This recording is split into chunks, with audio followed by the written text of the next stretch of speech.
Barrister সুমনের পক্ষে কিছু বলেন। আমি বলেছি, "সে কোথায়?" বলে, "সে তো জেলে।" আমি, "কোথায়? কোন জেলে?" মানে ওই যে কেরানীগঞ্জের জেলে। তাই না? ওটারে কি কয়?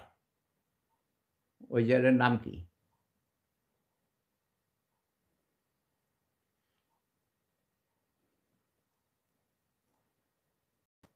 হ্যাঁ, এমডি ফারুক লিখেছেন, "শেফুদা তুমি কেমন আছো ভাইয়া?"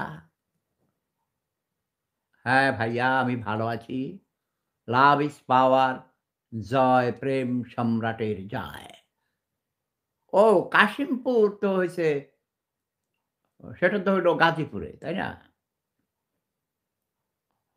ওটা আরেক জায়গায়। ও কি কাশিমপুর জেলে মনে হয়? ও নাকি? না, না তাহলে সেন্ট্রাল জেল হইল কেরানীগঞ্জে। তো আমি তো ভুল মানি ওকে দেখেছি কারণ সেই লয়ার যে মেসেজ দিছে তার বাড়ি হলো কেরানীগঞ্জ। আমি আরো লিখছি তাহলে তো তোমার বাড়ির কাছে। তো আচ্ছা ব্যারিস্টার সুমনের কি অপরাধ? আওয়ামী লীগ তো তাকে নমিনেশনও দেয়নি। সে আওয়ামী লীগ করেছে, কোন দলকে সাপোর্ট করা তো ভুল না। ভুল এই অর্থে তারা অন্যায়কে তবে সুমন অন্যায়কে প্রতিবাদ করেছে।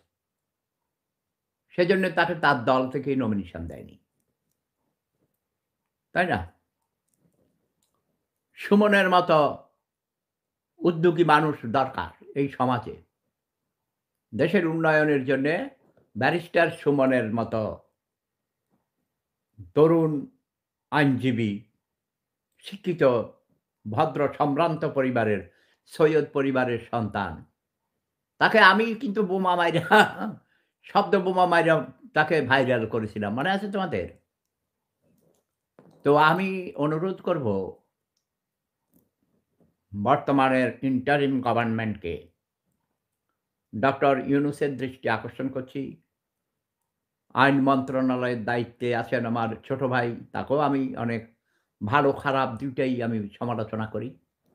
প্রফেসর ডক্টর আসিফ নজরুল এই ২ জন এবং স্বরাষ্ট্র মন্ত্রী দায়িত্বে যিনি আছেন, তাই তার নাম আমি জানি না। স্বরাষ্ট্র মন্ত্রণালয়ের দায়িত্বে যখন ডক্টর ব্যারিস্টার না ব্যারিস্টার না, doctor brigadier general Sakhawat Hossain সাহেবকে দেওয়া হয়েছিল, আমি খুব খুশি হয়েছিলাম। কারণ এই ভদ্রলোক থেকে উনাকে দূর থেকে আমি অনেক ভালো জানি। তার কথাবার্তা শুনেছি।